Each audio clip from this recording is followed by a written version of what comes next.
नमस्कार. प्रत्येकाला वाटतं की आपली स्किन गोरी असावी, काळी नसावी. खास करून ज्या शेतात महिला काम करतात त्यांच्यासाठी हा व्हिडिओ आज मी घेऊन आलेले आहेत. बऱ्याच महिलांना उन्हामध्ये शेतामध्ये काम करावं लागतं आणि त्यांची स्किन काळी पडते, हात काळे होतात किंवा पाय काळे होतात. तर त्यांच्यासाठी हा व्हिडिओ खूप महत्त्वाचा ठरणार आहे. तुम्ही जर याचा वापर केला तर तुमचा जो हाताचा काळवटपणा असेल, पायांचा काळवटपणा असेल, तो इन्स्टंट एकदा जरी तुम्ही याचा वापर केला तरीही तो पूर्ण या ठिकाणी कमी होणार आहे. तुम्ही ज्यावेळेस याचा उपयोग करशाल, तुम्ही हे जेव्हा लावून बघशाल त्यावेळेस तुम्हाला नक्की रिझल्ट बघायला मिळेल. अगदी सोपी पद्धत आहे. घरातीलच वस्तू या ठिकाणी वापरायच्या आहे.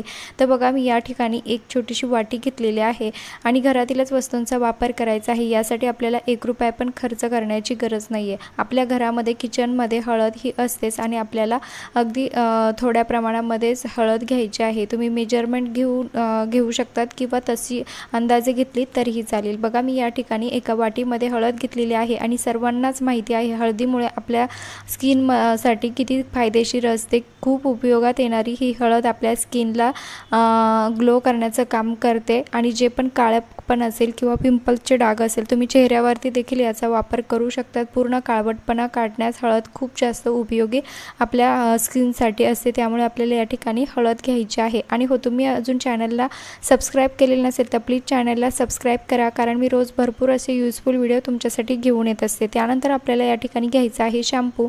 तुम्ही या ठिकाणी कुठलाही शॅम्पू वापरू शकतात. जो तुम्ही घरामध्ये यूज करत असाल तो कुठलाही शॅम्पू आपल्याला या ठिकाणी घ्यायचा आहे. आणि बघा, हळदीमध्ये मी हा शॅम्पू मिक्स करत आहे.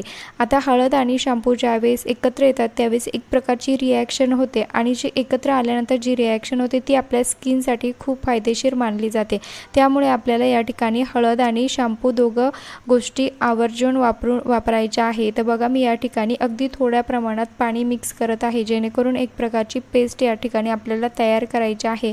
म्हणून मी अगदी थोड्या प्रमाणात या ठिकाणी पाणी वापरलेलं आहे. हवं तर तुम्ही यामध्ये लिंबू देखील ॲड करू शकतात, परंतु पाणी जरी यूज केलं तरीही चालेल. बघा, व्यवस्थित आपल्याला हे जे मिश्रण आहे ते व्यवस्थित अशा पद्धतीने मिक्स करून घ्यायचे आहे. जास्त पातळ देखील व्हायला नको किंवा जास्त घट्ट देखील हे व्हायला नको. अशा पद्धतीने आपल्याला हे व्यवस्थित मिक्स करून घ्यायचं आहे अशा पद्धतीने.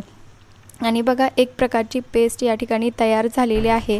अगदी सोपी पद्धत आहे, त्यामुळे नक्की ट्राय करून बघा. एकदा जरी तुम्ही याचा वापर केला तरीही तुम्हाला रिझल्ट बघायला मिळेल.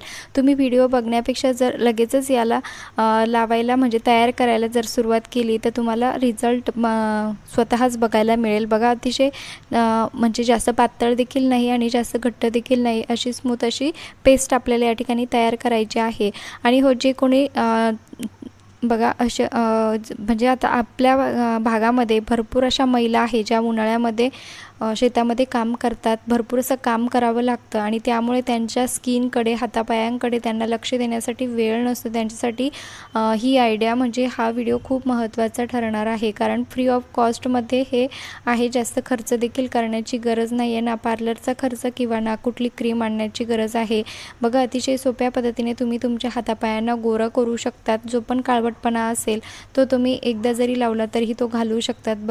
अशा पद्धतीने आपल्याला हातावर, पायावर याला लावून घ्यायचं आहे. तुम्ही चेहऱ्यावर देखील याला लावू शकतात. व्यवस्थित मालिश करायची आहे. 10 ते 15 मिनटं आपल्याला हे हातावर व्यवस्थित अशा पद्धतीने घासायचं आहे, म्हणजे चोळून घ्यायचं आहे. अशी सर्क्युलर मोशनने व्यवस्थित मालिश करून घ्यायची आहे, जेणेकरून जेवढा पण हातावरचा, पायावरचा काळवटपणा असेल तो निघण्यास मदत होईल. आणि बघा, आणि हो, तुम्ही हा व्हिडिओ कुठल्या गावातून किंवा शहरातून बघत आहात ते देखील मला कमेंट्सद्वारे नक्की कळवा, जेणेकरून मला कळेल की माझा व्हिडिओ कुठे पोहोचला ते, आणि त्यानंतर मला तुमचे आभार देखील मानता येईल. आता बघा, त्यानंतर आपल्याला व्यवस्थित हात जो आहे तो थंड पाण्याने स्वच्छ धुवून घ्यायचा आहे आणि रिझल्ट अगदी तुमच्या समोर आहे. अगदी हाताला सॉफ्टपणा आलेला आहे आणि दोघं हातांमध्ये तुम्ही फरक बघू शकतात. ज्या हातावरती मी हे अप्लाय केलं होतं तो हात अगदी सॉफ्ट झालेला आहे आणि गोरा देखील दिसायला लागला आहे. नक्की ट्राय करून बघा. ज्यावेळेस तुम्ही हे ट्राय कराल त्यावेळेस तुमच्या हे नक्की लक्षात येईल आणि तुम्हाला जर रिझल्ट मिळाला तर खाली कमेंट्स करून नक्की कळवा, जेणेकरून इतरांचा देखील फायदा होऊ शकेल.